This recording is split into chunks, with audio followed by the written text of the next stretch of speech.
નમસ્કાર દર્શક મિત્રો, હું છું રૂપલ લુણીચિયા. સંપૂર્ણ ન્યૂઝમાં આપનું સ્વાગત છે. ડીસા શહેરમાં છેલ્લા કેટલાય સમયથી પીવાના પાણીની બુમરાડ ઉઠવા પામી રહી છે. ડીસાના અનેક વિસ્તારોમાં પીવાના પાણી લોકોને સમયસર મળતું ન હોય અને લોકો દ્વારા અનેક સોસાયટીઓમાં પીવાના પાણીના મુદ્દે ભારે આક્રોશ વ્યક્ત કરવામાં આવી રહ્યો છે. ત્યારે આજ રોજ ડીસાના શિવનગર વિસ્તારમાં આવેલી કંકાવટી નગરીની સામેની સોસાયટીના લોકોએ પીવાના પાણી મુદ્દે ભારે હંગામો મચાવ્યો હતો. સોસાયટીની મહિલાઓના જણાવ્યા અનુસાર છેલ્લા એક વર્ષથી એમના વિસ્તારમાં પીવાનું પાણી ધીમી ધારે આવતું હોય લોકોને પીવાના પાણીની ભારે સમસ્યા ઉભી થઈ રહી છે. વારંવાર ચૂંટાયેલા સભ્યોને અને પાલિકા કચેરી ખાતે રજૂઆત કરવામાં આવી હોવા છતાં આજ સુધી ચૂંટાયેલા સભ્યો દ્વારા પીવાના પાણીની સમસ્યાને દૂર કરવા માટે કોઈ પ્રયત્નો કરાયા ન હોય સોસાયટીમાં પાણીના પોકારો પડી રહ્યા છે. ત્યારે જે મહિલાઓમાં ભારે આક્રોશ વ્યક્ત કરાયો હતો. ત્યારે સોસાયટીના રહીશ મનુભાઈ રબારી દ્વારા જણાવાયું હતું કે તેઓ દ્વારા વારંવાર ડીસા નગરપાલિકામાં પૂર્વ પ્રમુખ રાજુભાઈ ઠક્કર સહિત ચૂંટાયેલા સભ્યોને લેખિતમાં અને મૌખિકમાં રજૂઆતો કરવામાં આવી હોવા છતાં પીવાના પાણીના મુદ્દે કોઈ વ્યવસ્થા ઉભી કરવામાં આવી નથી. જ્યારે મહિલાઓએ સભ્યો પર ભારે આક્રોશ વ્યક્ત કરતા જણાવ્યું હતું કે ચૂંટણી સમયે માત્ર વોટ લેવા આવી અને બાદમાં એક ચૂંટાયેલા સભ્ય અમારા વિસ્તારમાં કોઈ સમસ્યાને લઈને ફરકતા પણ નથી. હવે આવનારી ચૂંટણીમાં ચૂંટાયેલા સભ્યોને પણ જવાબ આપીશું.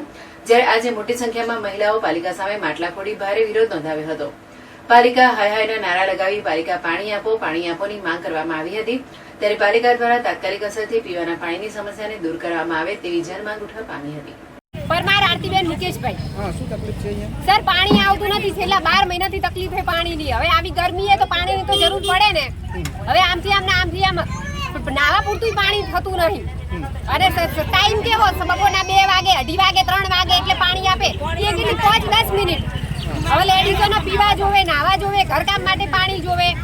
અને ખરા બપોરે પાણી આપે. અમારે સવારનો ટાઈમ કરો 8 થી 8:30 નો. નહીતર પછી હવેથી ચૂંટણી આવશે ને તો આમાં લેડીઝોમાંથી કોઈ વોટ આપવાનું નહીં. કેમ કે વોટ લેવા માટે હે ને બધાય આવે બે હાથ જોડીને બે પગ જોડે.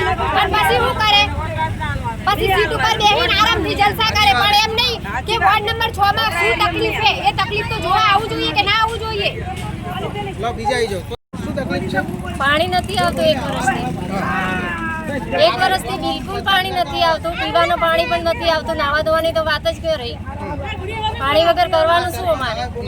વોટિંગ લેવા તો બધા આવે પણ પાણી માટે કોઈ સુવિધા નથી. આ માટે તમે તમારા વિસ્તારના ચૂંટાયેલા સભ્યોને કે નગરપાલિકામાં કીધું ખરી કે અમારે પાણીની તકલીફ છે? હા, અમે નગરપાલિકાને તો રેલીઓ ઉતારીને મૂક્યા છે પણ અમારે કોઈ સુવિધા પાણીની છે જ નહીં. પાણી ક્યાંથી લાવો છો? ત્યાંથી આડાવડું મોનકન ટોકામાંથી લઈને નાવા ધોવા માટે ચાલવો છે. પાણી વેચાતું લઈને પીએ છે.